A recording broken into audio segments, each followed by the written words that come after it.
ખેડા જિલ્લાના કઠલાલ પોલીસને મળી મોટી સફળતા। ભીડભાડવાળા ધાર્મિક, સામાજિક અને રાજકીય કાર્યક્રમોમાં લોકોના ખિસ્સામાંથી રોકડ રકમ ચોરી કરતી ગેંગના 5 આરોપીઓને પોલીસે ઝડપી પાડ્યા।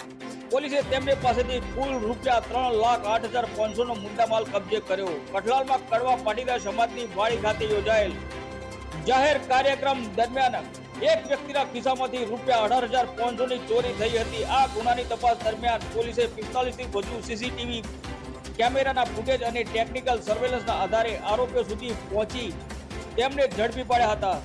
આરોપીઓ ભીડનો લાભ લઈ લોકોનું ધ્યાન ભટકાવી ખિસ્સામાંથી રોકડ અને પાકીટ ચોરી કરતા હોવાનું સામે આવ્યું છે। પોલીસે ચોરીમાં વપરાયેલ રિક્ષા, 3 મોબાઈલ ફોન અને રોકડ સહિત કુલ ₹3,08,500 નો મુદ્દામાલ કબજે કર્યો છે।